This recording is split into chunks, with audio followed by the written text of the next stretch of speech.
نحمد ونصلی علی رسول الکریم اعوذ باللہ من الشیطان الرجیم بسم اللہ الرحمن الرحیم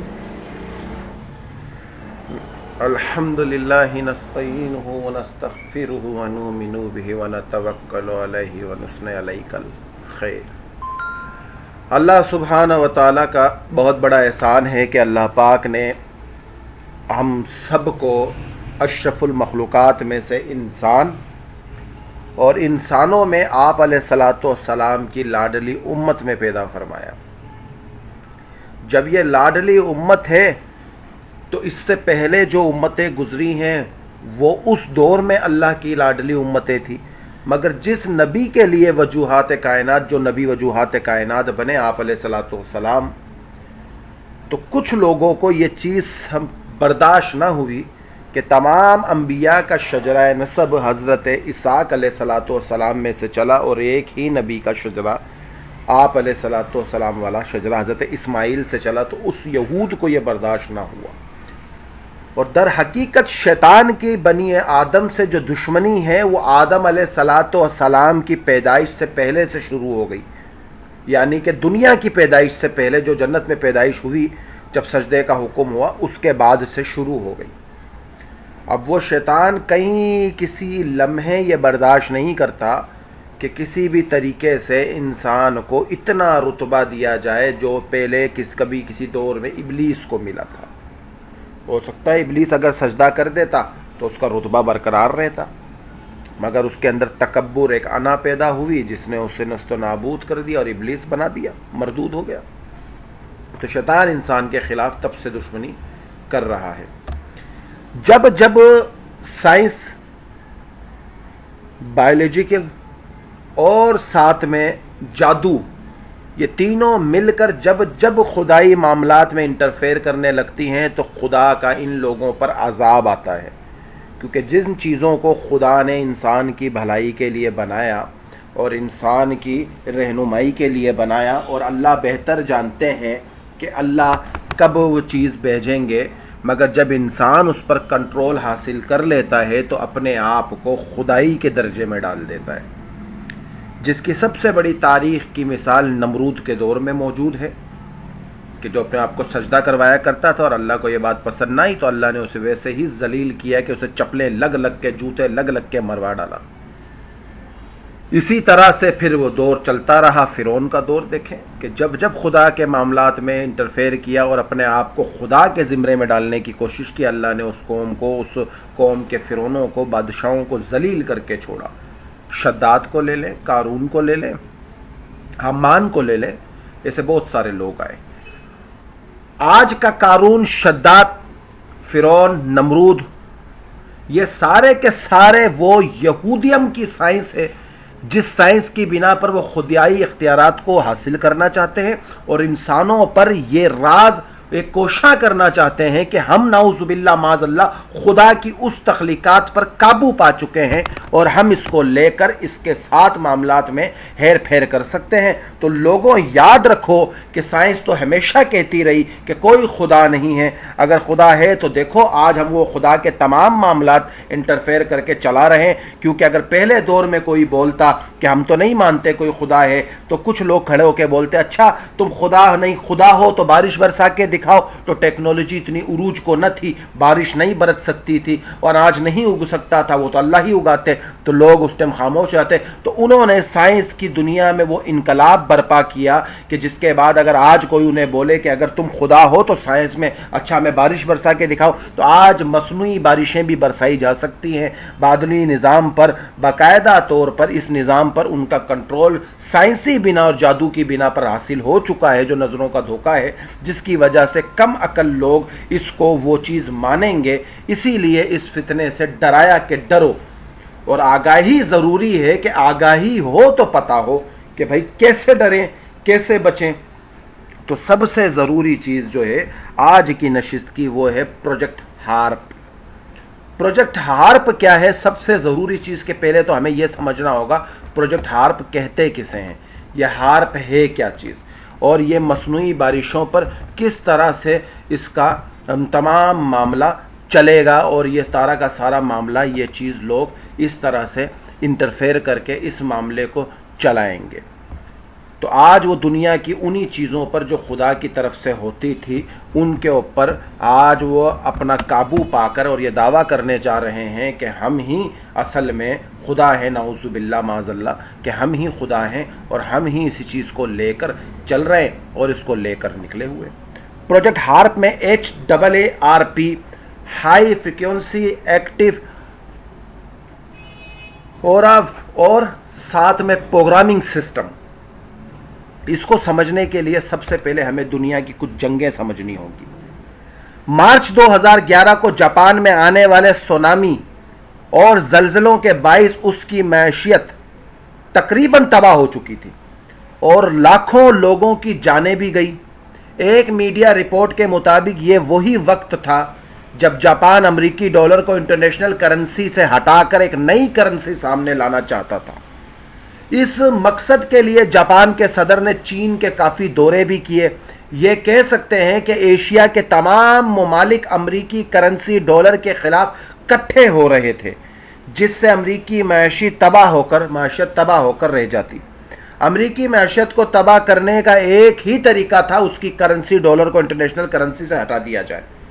اس عمل میں جاپان بڑھ چڑھ کر اپنا کردار ادا کر رہا تھا.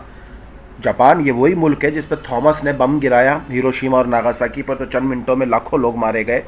اور جاپان نے اپنا بدلہ میدانی جنگ میں ایسے لیا کہ آج جس امریکہ نے اس پر بم مارا تھا اس نے اتنی ٹیکنالوجی میں ترقی کی کہ جاپان دنیا کا سب سے زیادہ جاپان اور کوریا روبوٹ رکھنے والا ملک ہے اور انہوں نے اپنی مشینیں تک امریکہ کے وائٹ ہاؤس تک پہنچا دی.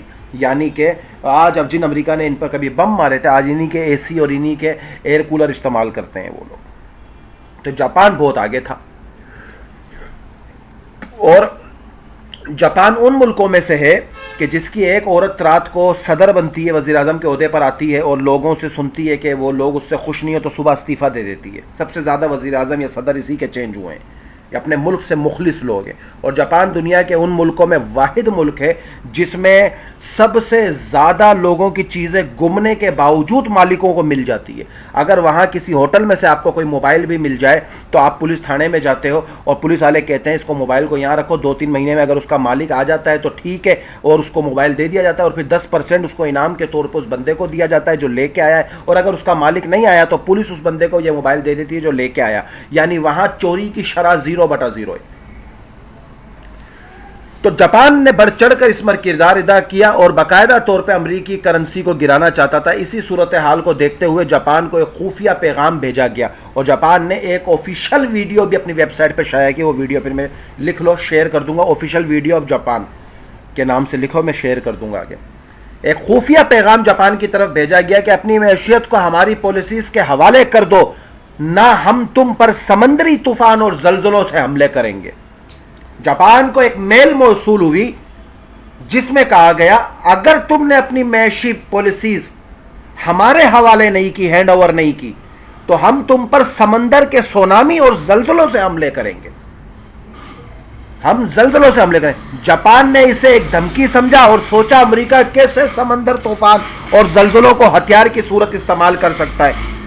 یہ تو ناممکن سی بات ہے کہ جاپان کے اوپر امریکہ جو دھمکی دے رہا ہے وہ کس طرح سے زمین سے سمندر میں سے سیلاب بھیجے گا, سونامی بھیجے گا اور زلزلہ بھیجے گا. یہ کیسے ہو سکتا ہے کہ ہتھیار کی طرح استعمال ہو. یہ سب تو قدرت کے نظام ہے جس کو کوئی انسان کنٹرول نہیں کر سکتا. مگر 11 مارچ 2011 کو دنیا نے دیکھا سمندر کی بڑی بڑی سونامی کی لہریں جاپان پر ٹوٹ پڑی اور زمینی زلزلے لرز اٹھے جس نے جاپان کی معیشت کو تباہ کر کر نست و نابود کر دیا. اب سوال یہ پیدا ہوتا ہے یہ کیسے ممکن ہے اور کیا واقعی ہی قدرتی موسم اور سمندری طوفان اور زمین کے زلزلوں پر انسان کنٹرول کر سکتا ہے؟ اگر ہاں تو یہ کیسے ممکن ہے اور اس کے پیچھے اصل مقصد کیا ہو سکتے ہیں؟ جی ہاں یہ ممکن ہے.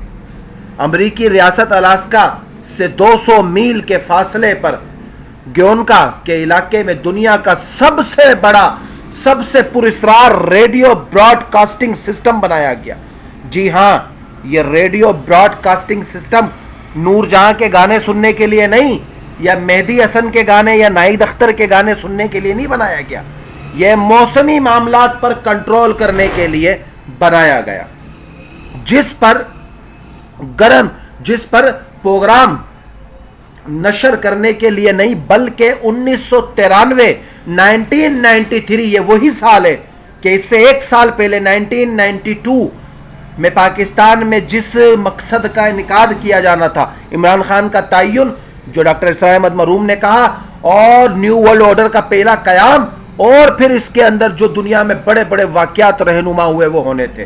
1993 میں اللہ کا نام دیا گیا, یعنی کہ ایک پروجیکٹ بنایا گیا جسے ہارپ تالا نے پیدا کیا, یعنی کہ نعوذ باللہ سائنس نے پیدا کر کے اسے ایک خدائی پروجیکٹ بنایا, پیدا کر کے قدرتی موسموں کو کنٹرول کرنے کے لیے بنایا گیا. اس پروجیکٹ کو high frequency active auroral research programme کہا گیا, سے مراد ہارپ ہے.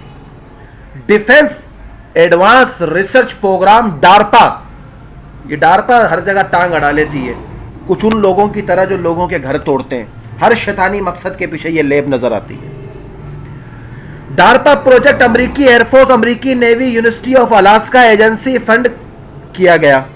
جس جگہ پر یہ پروجیکٹ ابھی موجود ہے وہ جگہ امریکہ ایئر فورس کے استعمال میں تھی. اب یہاں 180 بڑے اینٹینا موجود ہیں جو 72 فٹ اونچے ہیں, جنہیں آپس میں اس طرح جوڑا گیا ہے کہ وہ ایک اینٹینے کا کام کرے. اچھا یہ بھی لکھ لو پروجیکٹ ہارپ کی فوٹوز, یہ بھی لکھ لو, 2 باتیں ہو گئی. جوڑا گیا ہے اور یہ ویوز کی شکل میں بھیجے جاتے ہیں. ہارپ ELF بڑے اینٹینے کا کام دے سکتے ہیں جو فضا میں ٹن کے حساب سے, ایک ٹن میں تقریباً 28 من ہوتا ہے, اور ایک من میں 40 کلو, اور ایک کلو میں 1000 گرام, تو یعنی کہ اپنا فضا میں ٹن کے حساب سے انرجی ذرائع 36 million what high frequency waves کو خلا میں بھیجا جاتا ہے, جو اتنی زیادہ ہے کہ 72,000 ریڈیو اسٹیشنوں کا کل ہوتی ہے. ہاں اور آولے گا, آواز آ رہی ہے؟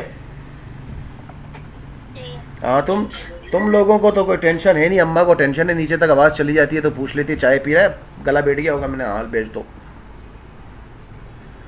تم جیسے ناشکر شاگرد ہو نا, ناہل, تو بندوں کو دشمن پالنے کی ضرورت ہی نہیں ہے.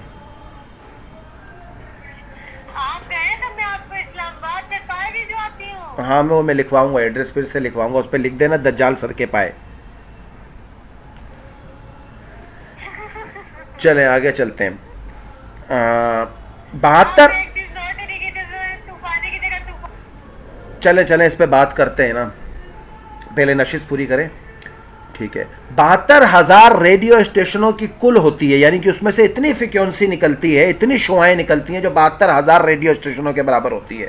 اپنا انوسفری انرجی جتنی ہو سکتی ہے, اس کا ٹارگٹ فضا میں موجود ایک خاص جگہ ہے کو جانچیں, اور اس سے کیا کیا ہو سکتا ہے اس کو اسٹڈی کرنے کے لیے بنایا. اس پہ اپنا کیا نام ہے اس کا, امریکی ملٹری کے مطابق ہارپ کیا گیا, مگر در حقیقت ہارپ فضا میں اتنی زیادہ انرجی بھیج کر فضا کو گرم کرتا جا رہا ہے اور موسموں میں تبدیلیوں کا باعث بن رہا ہے, اور پروگرام کو در حقیقت قدرتی موسموں پر کنٹرول کرنے کے لیے بنایا گیا تاکہ انسان اللہ عز و جل کے بنائے ہوئے قدرتی نظام کو کنٹرول کر سکے اور اپنے مقصد کے بطور ہتھیار اسے استعمال کر سکے. جہاں چاہے بارشیں برسا سکے اور جہاں چاہے طوفان اور زلزلوں کی بارشیں کر سکے, یہاں تک کہ پتھروں کی بارش بھی دے, اور جہاں چاہے درجہ حرارت آگ کی طرح بڑھا دیں یا مجمد کر دیں, اس کو جما دیں. دبئی میں کچھ جگہوں پہ کچھ شہروں میں مصنوعی بارشیں کروائی گئی, اور پاکستان میں 2011 میں آنے والے سیلاب کے بارے میں chief of army staff general Ashfaq Kayani کا بھی ایک ٹاپ سیکرٹ انٹرویو یہی تھا کہ پانی یہ جو قدرتی یہ جو بارشیں ہوئی ہیں یہ قدرتی نہیں تھی بلکہ یہ مصنوعی تھی. یعنی کہ مثال کے طور پہ قدرت کا نظام تو یہ ہے کہ اگر ایک طرف سے بادل آ رہا ہے تو دوسری طرف سے نہیں آتا, تو اس دوران دونوں طرف سے بادل آئے اور بالاکوٹ کی سرحدوں پہ ٹکرائے اور اس سے ایک سیلابی صورت ہوئی, جس میں پھر ریسکیو کے نام پہ امریکہ بلیک واٹر نے ریسکیو کرنے کے لیے آئی اور اس ریسکیو کے نام پہ ہماری نیوکلیر چھاونیوں کا ڈائیگرام بنانے لگی, جس پر اشفاق کیانی نے انہیں یہاں سے نکال دیا اور کہا کوئی ضرورت نہیں ہے آپ لوگوں کی, ہم خود کر لیں گے ریسکیو. یہاں تک بات سمجھ آئی؟ سر صحیح سے سمجھ نہیں آئی ہے. کیا سمجھ نہیں آیا؟ یہ جو آپ نے 1993 کا بتایا اور 1992 کا بتایا اور اس سے پہلے 1993 وہ سال ہے کہ جب انہوں نے قدرتی موسموں کے اوپر باقاعدہ طور پر وہ ریسرچ کی. یعنی 1993 میں اللہ کا نام دیا گیا کس کو؟ پروجیکٹ ہارپ کو. پروجیکٹ ہارپ کو اللہ کا نام دیا گیا, یعنی کہ ہم ایک ایسا پروجیکٹ بنا رہے ہیں جس پر وہ خدا والا کنٹرول ہمارے پاس ہوگا. اور 92 وہی سال ہے جس میں دنیا کے زاویوں میں تبدیلی آ رہی تھی. یعنی کہ جیسے ڈاکٹر اسرار احمد مرحوم نے کہا کہ خان صاحب کا تعین یہود کر چکا ہے پاکستان کے لیے, اور 92 میں یہودیوں کا پہلا نیو ورلڈ آرڈر لاگو ہوا, اس کا اعلان کیا گیا. تو 92 تبدیلیوں کا سال تھا. 92 سے لے کر 2001 تک یہ پھر تقریباً بنتے ہیں 9 سال. 2001 سے 2019 تک یہ بنتے ہیں 18 سال. یہ پھر 3 حصوں میں بنتے ہیں 9 سال, یعنی کہ 666, اور ان کو الٹا کرو تو 666. 2001 سے لے کر 2019 سے لے کر 2021 تک ایجنڈا 21 پورا ہوتا ہے. ایجنڈا 21 سے لے کر پھر 9 سال کا ہنسا پلس کر کر یہ جا کر بنتا ہے 2030. اگلا اگر بایولوجیکل ویپن یا دنیا میں کوئی جنگ ہوگی یا کوئی وائرس آئے گا یا کوئی خانہ جنگی ہوگی تو وہ 2030 میں ہوگی. اب ایجنڈا 2030 ہو چکا ہے, یعنی ہر ہنسے میں 9 کا ہنسا استعمال کیا گیا ہے. 9 کے تعداد میں وہ ہم سے کھیل رہا ہے, یعنی کہ 9 کو الٹا کرو تو وہی شیطان کا نمبر 6 بنتا ہے, یعنی کہ 666, مارک آف دی بیسٹ. تو اسی کے ساتھ دنیا کے زاویے کے ساتھ وہ کام کر چھڑخانی کر رہا ہے. اب سمجھ آئی بات؟ ہاں, اس کو بتانے کے لیے آخر بنانے کے لیے آخر مقصد کیا ہو سکتے ہیں آئے جانتے ہیں. رسول اللہ صلی اللہ علیہ وآلہ وسلم کی حدیث مبارکہ جس کا مفہوم ہے وہ آپ نے سنا ہے نا کہ دجال بادلوں کو بارش برسانے کا حکم دے گا, وہ بارش اگائے گی, وہ برسائے گی. زمین کو غلہ اگانے کا حکم دے گا, وہ غلہ کیا کرے گی؟ سو جاتے ہو کیا؟ ہاں بولا کرو نا, سو جاتے ہو. غلہ اگائے گی. غلہ اگانے پہ کل ہم نے بات کر لی تھی ہائیبریڈ سسٹم پر. بارش برسانے پہ آج بات ہے پروجیکٹ ہارپ پر. اس کا قبضہ تمام زندگی اور وسائل مثلاً پانی, آگ و غذا پر ہوگا. دجال کا قابو کس کس لوگوں پر ہوگا؟ میں نے وہ طویل حدیث پڑھی تھی, یاد ہے آپ کو کہ اللہ کے نبی علیہ الصلوۃ والسلام نے دجال کی سنگینیت بیان کی تو صحابہ پر یہ خوف طاری ہوا. صحابہ سمجھے کہ ایسا لگتا تھا ہمیں کہ وہ مدینے کے کھجوروں میں چھپا ہوا ہے. تو اللہ کے نبی نے پوری کھول کر چیزیں بیان کر دی کہ جب وہ آئے گا قبیلے کے پاس جائے گا, دعوت دے گا, جو مانیں گے تو ان کو وہ نعمتیں دے گا, جو نہیں مانیں گے تو سارے خزانے اس کے ساتھ چلے جائیں گے. اونٹ لوگوں کے اونٹ ہیں دودھ پہلے سے زیادہ کشیدہ ہوں گے, کوہان بھرے ہوئے ہوں گے, ان کے پاس کھانے پینے کی اشیاء ہوں گی, پہاڑیں ہوں گی. یہ سب چیزیں جو بیان ہوگی. اس کے پاس بے تحاشا دولت اور زمین کے خزانے ہوں گے.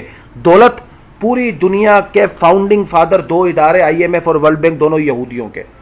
پوری دنیا میں انٹرنیشنل ملٹی نیشنل کمپنیز یہودیوں کی. تو دولت کے تو انبار ہیں ان کے. زمینی خزانے, زمین کا خزانہ سب سے زیادہ کیا ہے؟ زمین کا خزانہ سب سے زیادہ جو ہے مجھے بتاؤ کیا ہے؟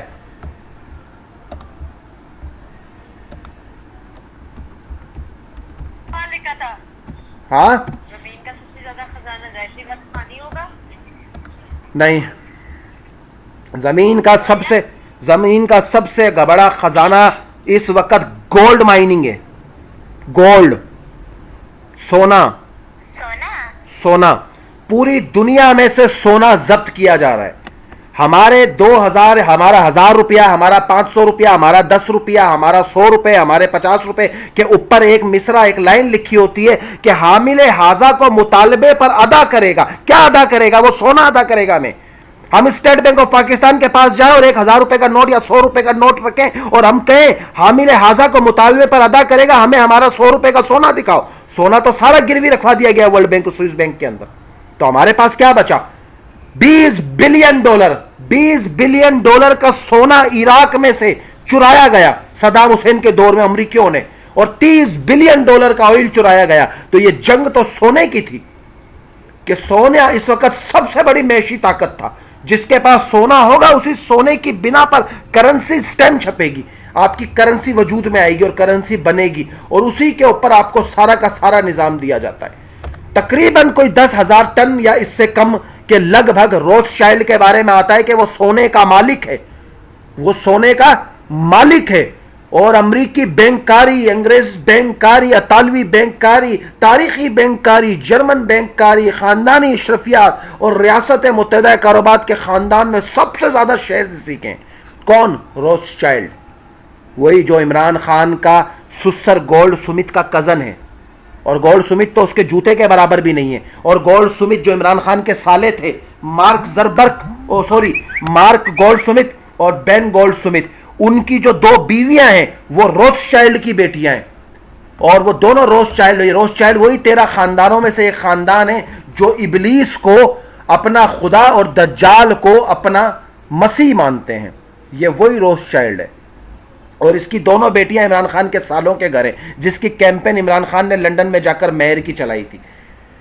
یہ جوش فیملی کے 13 خاندانوں میں سے ایک خاندان ہے روتھ شائلڈ، اور گولڈ مائننگ کا باپ ہے بینکاری نظام میں بھی. تو یہ سونا سب سے بڑی ملکیتی قوت تھا جس پر یہ کنٹرول کیے ہوئے ہیں. تو خزانے کس کے پاس؟ دولت کس کے پاس؟ یہود کے پاس. اس کے دسترخوان تمام قدرتی وسائل پر ہوں گے، مثلا بارش، فیصلے، قحط سالی، خوش سالی وغیرہ وغیرہ. اگر آپ دیکھو بیج کا پورا نظام، پہلے تو کھیتوں میں سنڈیاں لگتی تھی تو دیسی دوائیاں بنا کے ان پہ چھڑکاؤ کر دیا کرتے تھے. اب اگر آپ کو چھڑکاؤ کرنی ہے تو وہ تمام دوائیاں آپ کی ملٹی نیشنل کمپنیوں کی آئیں گی. تو یعنی کہ دوائیاں ان کے پاس، پیزا برگرز کی ڈسٹریبیوشن ہے ان کے پاس، مالک وہ، کوکو کولا کے مالک وہ، آپ کے زرعی نظام کے مالک وہ، آپ کے ہیوی میکینیکل پارٹس کے مالک وہ، آپ کے بڑے بڑے فیول سسٹم کے مالک وہ. انہوں نے دنیا کا تیل اتنا ذخیرہ کر لیا اپنے پاس کہ ان کو اب اس چیز کی کمی نہیں ہے. تو ہر چیز کے وسائل ان کے دسترخوان پر موجود ہے جو قدرتی وسائل تھے. انہوں نے چاہے وہ مصنوعی صورت میں بنائے یا کیسے بھی، برن اس پر کنٹرول حاصل کر لیا. اب ہم آگے اس حدیث مبارکہ پہ غور کریں تو یہ بات سمجھ آتی ہے کہ دجال خدائی موسموں پر کنٹرول رکھتا ہوگا، جس کے باعث وہ لوگوں کو گمراہ کرے گا. اس سے ظاہر ہوتا ہے کہ ہارپ نامی یہ وہ پروجیکٹ ہے جو دراصل دجال ہی کے لیے بنایا جا رہا ہے. جیسے عالمی خفیہ تنظیمیں ایلومیناٹی، فری میسنز اور ورلڈ جیوش کانگریس اور سینیٹک کی جانب سے خفیہ طور پر دجال کی تیاری کے لیے ہموار کیا جا رہا ہے. یہ لوگ کافی حد تک کامیاب بھی ہو چکے ہیں. اب بات کرتے ہیں یہ کہ ہارپ ٹیکنالوجی کام کیسے کرتی ہے. زمین سے 80,000 کلومیٹر کی بلندی پر، آواز آ رہی ہے؟ جی سر.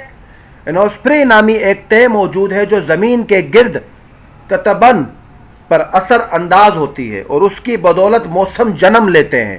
یعنی کہ جب ہم اب دیکھتے ہیں کوئی نقشہ دیکھتے ہیں، کوئی چیز دیکھتے ہیں، ہم کیا دیکھتے ہیں ویدر میں کہ ایک نہ دنیا کے اوپر بادل گھوم رہے ہوتے ہیں، تو اتنی اوپر ایک لہر ہے، اس کی وجہ سے موسموں میں اللہ کے حکم سے تبدیلیاں آتی ہیں. تہ کنٹرول کرتی ہے. اگر یہ تہ زمین کے گرد موجود نہ ہو تو ہماری انوسفیری، سمندر اور ہوا خلا وغیرہ کو زمین کچھ سیکنڈ میں جل کر راکھ کر دے. سورج کی روشنی اگر یہ نہ ہو، سمندر ومندر سب جل جائے. لہذا اس تہ کا علم ہونے پر امریکی سائنسدانوں نے اسے کنٹرول کرنے تک بھیجا. اسی لیے ہارپ جیسے منصوبے کو تشکیل دیا.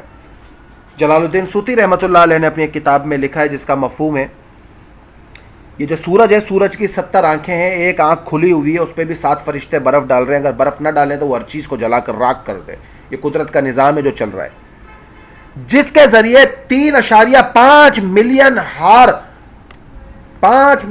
ہار ٹرانس فریکوینسی لہروں کو اس سے ٹکرایا جاتا ہے اور انہیں اسی تہ میں چھیڑ چھاڑ کی اور آخر سے کنٹرول کرنے کی ایک ترتیب بنائی جاتی ہے کہ یہ لہریں کامیاب ہوں گی، اور اسی کی بدولت دنیا میں موسموں کی تبدیلی رہنما ہوئی۔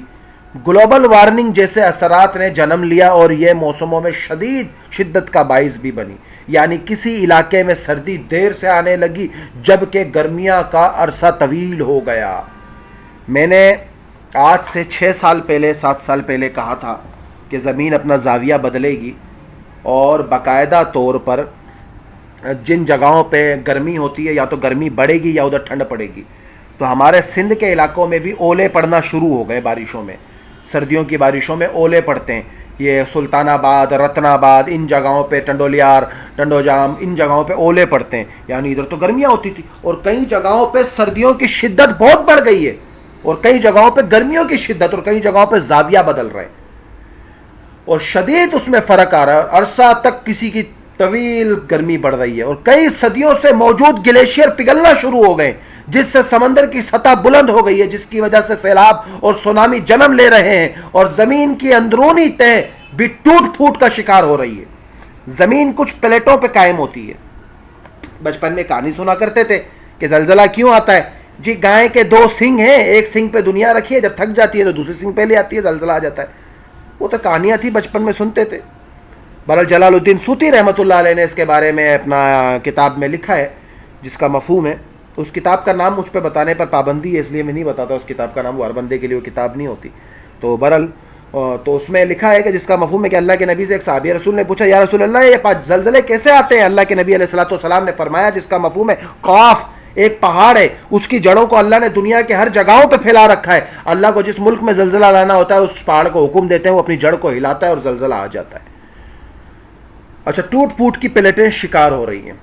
جب امریکی عوام کو اس پروجیکٹ کا شعور آیا تو انہوں نے ہارپ پروجیکٹ کے خلاف احتجاج شروع کر دیے، جس کی وجہ سے 2013 میں اس ہارپ نامی پروجیکٹ کو غیر اعلانیہ طور پر بند کر دیا گیا۔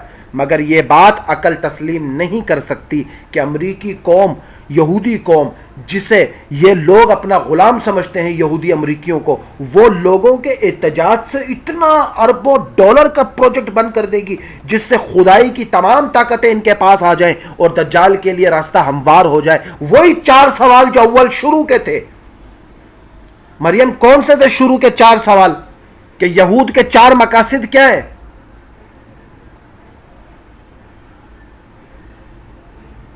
جلدی بتاؤ، میں سارا دن نہیں بیٹھا رہوں گا۔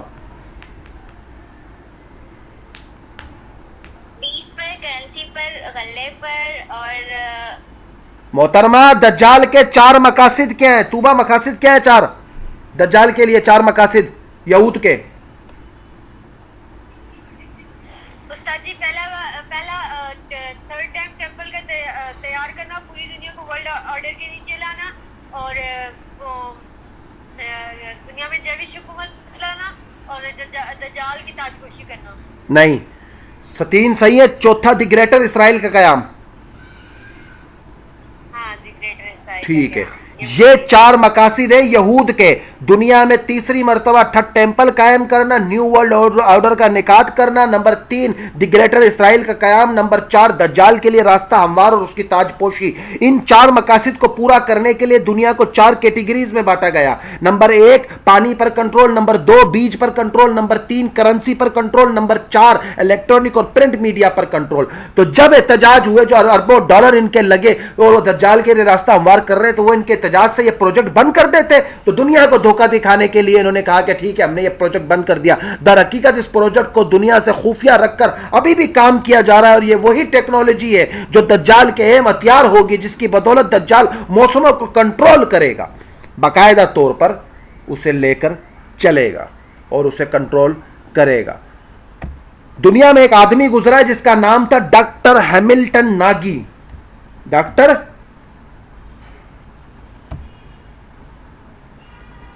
جلدی بولا کرو، سو نہیں جایا کرو۔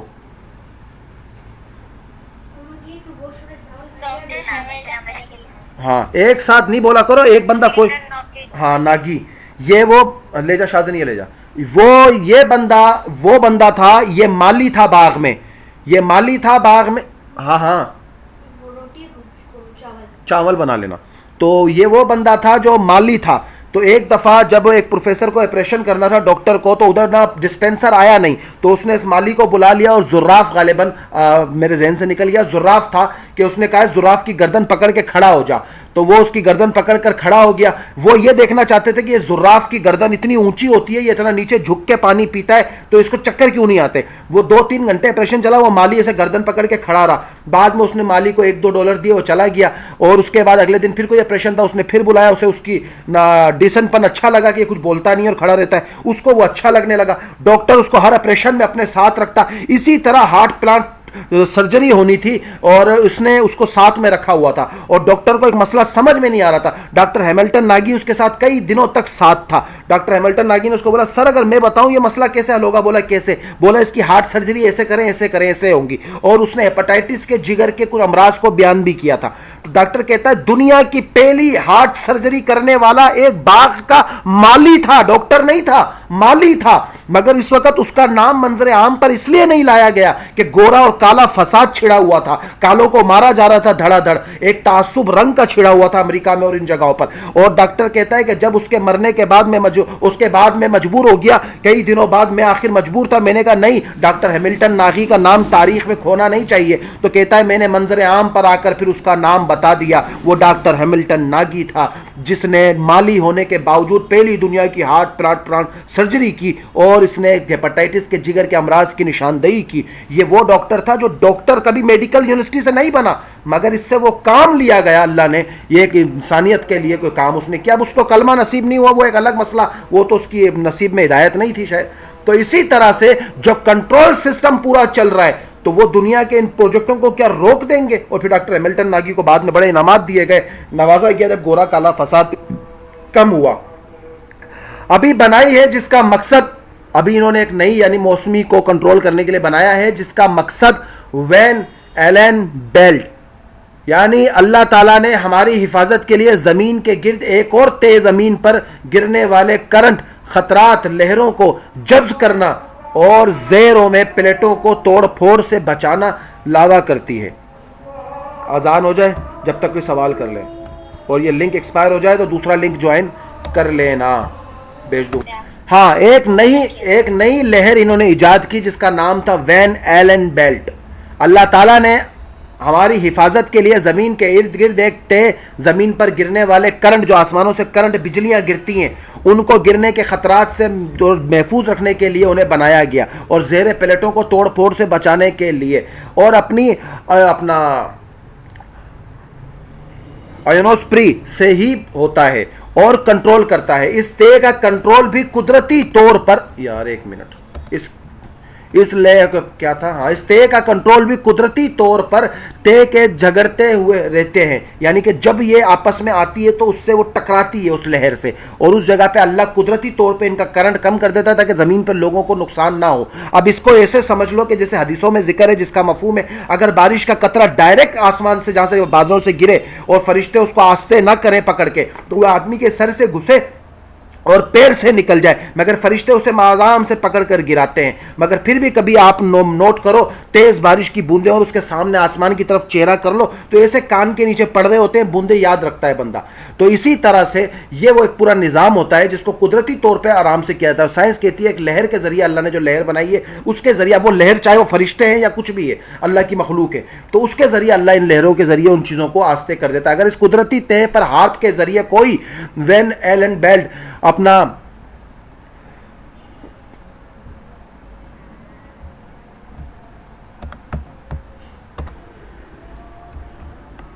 ہاں، تو پھر کیا کہا کہ اس سے پاور کے ذریعے بڑے بڑے زلزلے پیدا ہوتے ہیں جب ان کی اس میں ہیر پھیر کی جاتی ہے پلیٹوں کے اندر۔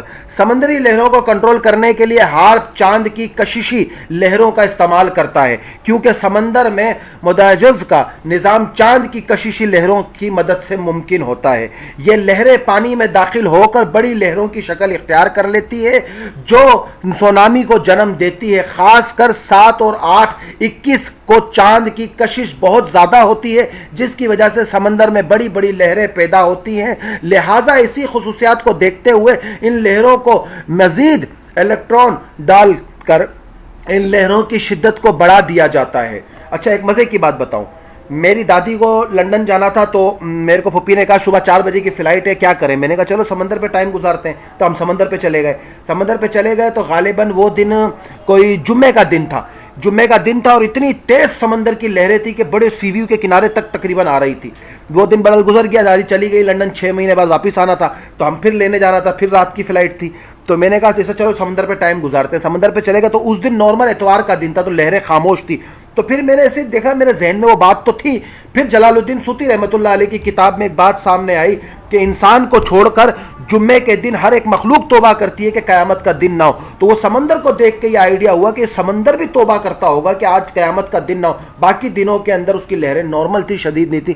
اور سائنسی نظریے سے سائنس کہتی ہے جس دن چاند کے 7 اور 21 تاریخ کی چاندنی کی کشش بہت زیادہ ہوتی ہے، اس سمندر کی بڑی لہریں پیدا ہوتی ہیں. لہٰذا اس کی خصوصیات کو دیکھتے ہوئے ان لہروں میں مزید الیکٹران ڈال کر ان کی لہروں کو شدید بڑھا دیا جاتا ہے، جو سونامی کی شکل اختیار کر لیتی ہے. اب یہ کیمیکل وہی ڈال رہے ہوتے ہیں، وہ کرنٹ وہی ڈال رہے ہوتے ہیں جو ان پروجیکٹوں پہ کام کر رہے ہوتے ہیں. ان لہروں کا 500 فٹ تک بڑھ کر سمندر کے کنارے کسی بھی شہر کو تباہ کیا جا سکتا ہے. سورج سے آنے والی روشنی میں بھی شدید گرمی اور اپنا الٹرائٹ ریز موجود ہوتی ہے، جسے زمین کے گرد جو قدرت کے پاس ہی ہے اور صرف اور کر کے زمین تک پہنچائی جاتی ہے، جو قدرتی نظام ہے، مگر اس پر کنٹرول یہ حاصل کر رہے ہیں. اس طے کو کنٹرول بھی اپنا میوسس پری تحت کے ذریعے گڑبڑ کی شدت کے گرمی اور جھلس دلانے والی خشک سالی پیدا کی جاتی ہے، اور موجود ہے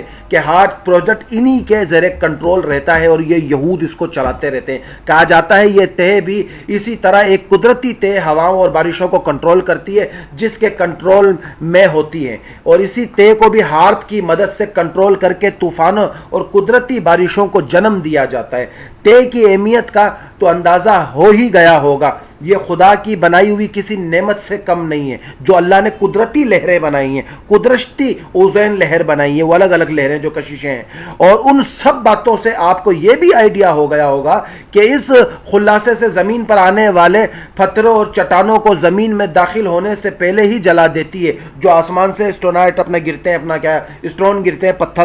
مجھے یاد دلائیے گا، یہ ویڈیو بھی لکھ لیں آپ. ریشیا کے اندر لاسٹ ٹائم اسٹون گرا تھا تو جس سے دکانوں کے شیشے تک ٹوٹ گئے تو اس کی آواز سے. یہ میں بھیج دوں گا. اگر آپ کا کیا نام ہے، یہ کیا بولتے ہیں اس کو، مریم آپ کی امی سن رہی ہیں؟ اچھا چلو، آپ لوگ اپنے امی ابو سے پوچھنا کوئی 1981 کے اندر کوئی ایسا واقعہ ہوا تھا کہ گھروں میں سیٹلائٹ کے ٹکڑے گرے تھے کچھ لوگوں کے، یا فاؤس دور میں پھر اسکائی لیپ نامی جب سیارہ ٹوٹا تھا، وہ ٹوٹا تھا اپنا سیٹلائٹ، تو ان سے پوچھنا تھا. اسی طرح جو آسمانوں سے پتھر جو گرتے ہیں آ کر ان کو یہ لہریں جلا کر ختم کر دیتی ہیں. وہ میرے چاچا لیتے تھے، اس لیے راجے لندن گئی تھی، چاچا لندن میں تھے. آپ کو پتا ہوگا نا وہ سیٹلائٹ کے ٹکڑے گرے تھے کہ نہیں؟ میری امی اور میرے ابا کی اس وقت منگنی بھی نہیں ہوئی تھی، اور دادا نانا کے پاس رشتہ مانگنے اماں کا آئے تھے تو اس دوران رشتہ ہوا نہیں، پھر چلے گئے، پھر بعد میں واپس آئے. دادا نانا دونوں بھائی تھے. 81 کا سن تھا تو میں جب پیدا ہی نہیں ہوا تھا تو مجھے کیا پتا تھا. آگے چلتے ہیں. اچھا تو پھر کیا ہوا کہ اس طرح جو آسمانوں سے جو خلا سے جو پتھر آ کے گرتے ہیں اسٹونائٹ، تو وہ قدرتی لہریں اس کو جلا دیتی ہیں، ختم کر دیتی ہے، تو جس کے بعد وہ پتھر کا اتنا نقصان نہیں ہوتا. شہاب ثاقب کے بارے میں تو آپ لوگوں کو پتا ہوگا، جو گرا تھا جس نے ڈائناسور کی نسلیں تباہ کر دی تھی، شہاب ثاقب. تو اسی طرح سے قدرت کا ایک نظام ہے اور وہ ہر ایک نظام اللہ پاک چلاتے ہیں، مگر جب سائنس اس میں انٹرفیئر کرتی ہے تو اس کا نقصان پہ اٹھانا پڑتا ہے. زمین میں داخل ہونے سے پہلے ہی جلا دیتی ہے. اس کے علاوہ یہ طے اب ہماری آواز کے لیول کو بھی بڑھا دیتی ہے. اگر یہ طے نہ ہو تو آپ کو اپنی آواز بھی ٹھیک سے سنائی نہ دے. اس کے علاوہ تمام مصنوعی سیٹلائٹ بھی اس طے میں کام کرتے ہیں. اب آپ خود ہی اندازہ لگا لیں کیا یہ سب دجال کے آنے کی تیاریاں نہیں ہے. خلا میں آپ بات نہیں کر سکتے، خلا میں آپ خالی ہونٹ ہلاؤ گے. ادھر تو بندہ شادی کر کے چلا جائے بیوی کے ساتھ، وہ بولتی ہی رہے کہ کان میں خبر ہی نہیں پڑنی ہے، کیونکہ بولتی ہی رہے کہ فرق تھوڑی پڑنا ہے. ادھر سنائی نہیں دیتی، ادھر آواز اپنا ٹریول نہیں کرتی، جاتی نہیں ہے، گھومتی نہیں ہے، اسٹرگل نہیں کرتی ہے. تو اسی طرح سے یہ جو قدرتی نظام ہے یہ ایک نظام ہوتا ہے. اچھا اب چلتے ہیں ہم حدیث کی طرف. ایک حدیث ہے جس کا مفہوم ہے، پھر اس کے اوپر میں انشاءاللہ اس کے حوالہ بھی دے دوں گا، اللہ کا بھی معاف فرمائے. اور اگر سننے والے ناظرین کو یا آپ میں سے کسی کو اس کا حوالہ موجود ہو یا اس پہ اصلاح کرنا چاہے تو میری اصلاح کر دے، ٹھیک ہے. اچھا کیا ہے؟ رسول اللہ صلی اللہ علیہ وسلم نے دجال کا زمانہ پانے والے مسلمانوں کو تنبیہ کی ہے کہ اس کے سامنے آنے سے گریز کریں اور اس کا سامنا نہ کریں، بعد اس کے فتنے کا شکار ہو جائیں گے. یعنی کہ اچھا یہ اس کا حوالہ غالباً مستند احمد کے اندر ہے، بہرحال میں پھر اس کا انشاءاللہ بھیج دوں گا. یعنی کہ اس فتنے کی خبر سنو تو اس کا کوشش کرنا کہ سامنا نہ ہو، تمہارا کوشش کرنا سامنا نہ ہو، سامنے مت آنا، آؤ گے تو الجھتے چلے جاؤ گے، بچو گے نہیں. اب اس سے بچنے کے وہی دو راستے ہیں، اپنی نفس کو غلام بنا کر اللہ کے حضور نبی علیہ الصلوۃ والسلام کے قدموں میں جھکا دو کہ نہیں جی نبی کی عبادت کرنی ہے. دوسرا، اپنے آپ کو جہادی طور پر اتنا تیار کر لو کہ آپ ان فتنوں سے لڑو، اپنے نفس سے لڑو، اپنی خواہشات سے لڑو. کل جب اسلام کے لیے لڑنے کی وقت آئے، جس کے بارے میں اپنا جان دینے کا وقت آئے، تو آپ سر فہرست سب سے آگے ہو کہ اسلام کے لیے آج وقت آیا ہے، کفر اور اسلام کی جنگ ہے، میں آج سر فہرست سب سے آگے ہوں. اپنے آپ کو شہادت کے لیے پیش کرو. یہ نہیں کہ سامنے آ کے جی مجھے تو گولی مار لو میں مر جاؤں، یہ خودکشی ہے. نہیں، لڑو اس سے، چاہے وہ نفس کا جہاد ہو چاہے کیسا بھی جہاد ہو. اس شہادت کو حاصل کر کے ہمیشہ کی ابدی حیاتی حاصل کر لو. یہ دو ہی راستے ہیں. تو اب کیا کہا کہ اس کے سامنے مت آؤ، بچو اس سے جتنا ہو سکے. بچیں گے کب؟ جب علم ہوگا. جب علم ہی نہیں ہوگا، کل میں نے وہ کارٹون والی ویڈیو نکالی پھر، جس میں بچوں کو پتہ ہی نہیں ہے وہ کارٹون کے ذریعے کیا کیا چیزیں دکھائی جاتی ہیں، اور پھر ہم اس کے اوپر کام کر رہے ہوتے ہیں. تو باقاعدہ طور پر یہ پورا کا پورا ایک نظام ہے جس کو چلایا جاتا ہے. اس حدیث کو مفہوم یہ ہو سکتا ہے کہ جب حضرت عیسیٰ علیہ الصلوۃ والسلام اور حضرت مہدی علیہ الصلوۃ والسلام کا ظہور ہوگا تو ہمیں اس دجالی نظام سے پیچھے ہی رہنا ہوگا. اگر ہم تجسس میں رہ کر اس دجالی نظام کو غور اور فکر کر کے اور اس سے ملنے کی کوششیں کریں گے تو یقیناً ہم گمراہ ہو جائیں گے. بلکہ ان کے خلاف کام کریں، لوگوں تک آگاہی پہنچائیں، بچنے کے طریقے بتائیں، اور ان کو بتائیں کہ اپنے آپ کو ایک روحانی طور پر مضبوط رکھو.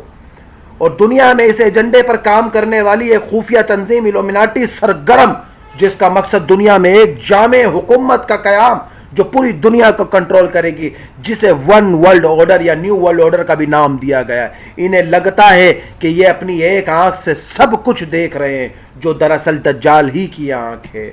اور حضرت عیسیٰ علیہ السلام کو دیکھتے جو حدیثوں میں ذکر ہے، جس کا مفہوم ہے کہ دجال پگھلے گا ایسے جیسے دھوپ میں چکنائی پگھلتی ہے یا موم پگھلتی ہے. نبی علیہ السلام کی کئی حدیثوں میں واضح طور پر یہ بیانات موجود ہے، جس کا مفہوم ہے کہ عیسیٰ بن مریم نازل ہوں گے، پس لوگوں کی ٹانگیں اور آنکھوں کے درمیان تاریکی ہٹ جائے گی اور ان کے بیچ میں سے، یعنی اتنی روشنی ہو جائے گی کہ لوگوں تک لوگ دیکھ پائیں گے اور سمجھ پائیں گے کہ حق اب کیا ہے. اس وقت عیسیٰ کے جسم پر ایک ذرا ہوگی، پس لوگ اس سے پوچھیں گے آپ کون ہیں؟ وہ فرمائیں گے میں عیسیٰ بن مریم ہوں، اللہ کا بندہ رسول ہوں جو آیا دور میں تھا اور آج نبی کا امتی بن کر پھر سے اتارا گیا ہوں. جان لو کہ اسی کا کلمہ پڑھتا ہوں، اپنے باپ کے بغیر محض اس کے کلمہ کن سے پیدا ہوا ہوں جس نے مجھے بنا باپ کے پیدا کیا. تم تین صورتوں میں سے ایک اختیار کر لو، اللہ دجال اور اس کی فوج پر بڑا عذاب آسمان سے نازل کر دے، اس کو زمین میں دھسا دے، ان کے اوپر تمہارے اسلحے کو مسلط کر دے اور ان کے ہتھیاروں کو تم سے روک دے. مسلمان کہیں گے اے اللہ کے رسول، یہ آخری صورت ہمارے لیے، ہمارے قلب کے لیے زیادہ محفوظ اور باعث نیت نظر آتی ہے، تمام نیت نظر آتی ہے. چنانچہ اس روز تم بہت کھانے پینے اور ڈیل ڈول والے یہودیوں کو بھی دیکھو گے کہ ہیبت کی وجہ سے ان کا ہاتھ تلوار نہ اٹھا سکے گا، کیونکہ وہ تو ڈرتے ہی، جو عیسیٰ ابھی اترے ہی نہیں ہیں، ابھی آئے نہیں ہیں، ابھی آنا ہے انہیں. اس کا خوف ایسا طاری ہوا ہے کہ جس دمشق کی جامع مسجد شام کے مینار پر وہ عیسیٰ اتریں گے، یہود اس ملکوں میں جنگ کروا رہا ہے.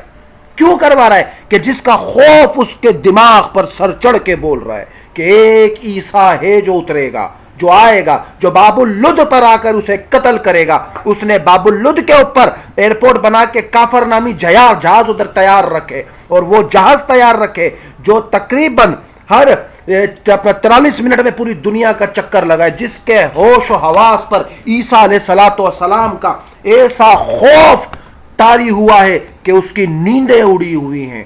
عیسیٰ علیہ السلام اس کی جالوں کو تمام کو توڑتے ہوئے باب اللد کے مقام پر آ کر اسے قتل کر دیں گے. اور اس کا مطلب یہ ہوا کہ دجالی فوجوں کی لاکھوں کی ٹیکنالوجیوں کے باوجود امام مہدی اور حضرت عیسیٰ کو اللہ نے ان ٹیکنالوجیوں سے لڑنے کا تمام ہنر اور علم دیا ہوگا.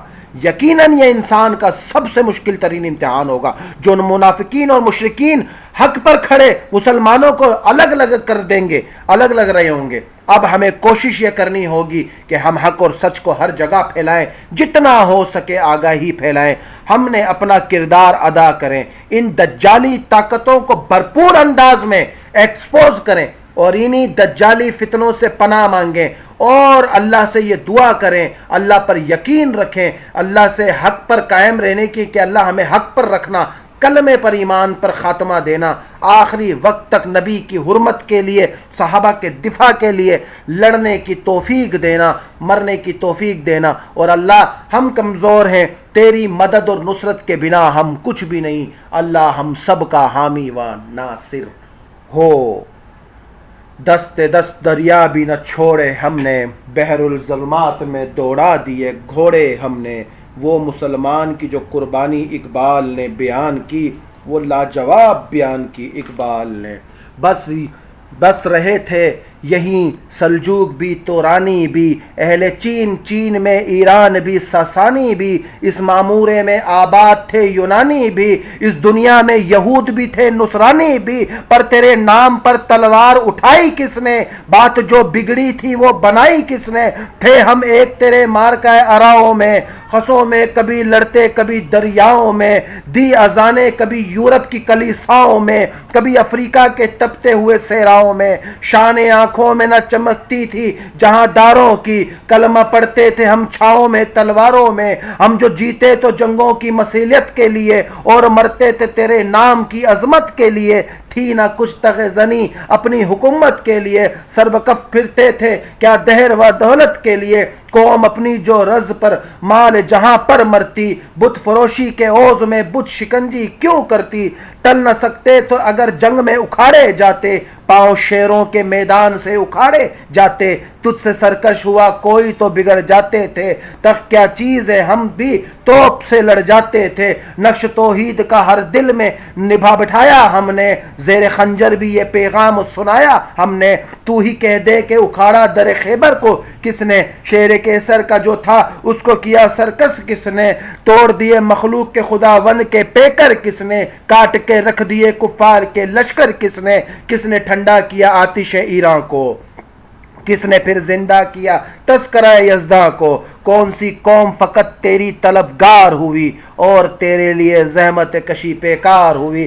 کس کی شمشیر جہاں گیر جہاں دار ہوئی، کس کی تکبیر سے دنیا تیری بیدار ہوئی. کس کی ہیبت سے صنم سمٹے ہوئے رہتے تھے، منہ کے بل گر جاتے تھے، قل هو اللہ احد کہتے تھے. آ گیا عین لڑائی میں اگر وقت نماز، قبلہ رخ ہو کے زمیں بوس ہوئی قوم حجاز. ایک ہی صفت میں کھڑے ہو گئے محمود اور ایاز، نہ کوئی بندہ رہا نہ کوئی بندہ نواز. دست دست دریا بھی نہ چھوڑے ہم نے، بحر الظلمات میں دوڑا دیے گھوڑے ہم نے. صفا دہر سے باطل کو مٹایا ہم نے، نوح انسان کو غلامی سے چھڑایا ہم نے. تیرے کعبے کے جبیوں سے بسایا ہم نے، تیرے قرآن کو سینے سے لگایا ہم نے، تیرے قرآن کو سینے سے لگایا ہم نے. یہ وہ مسلمان کی تاریخ تھی جو اقبال نے اپنے اشعار میں بیان کی تھی کہ مسلمان کیا ہے. آج کی نشست یہیں اختتام کرتے ہیں. کل طوبہ انوار سے لے کر ایمن تک کے گھر کی دعوتیں کھانے کے بعد اگلی نشست کا شروعات کریں گے.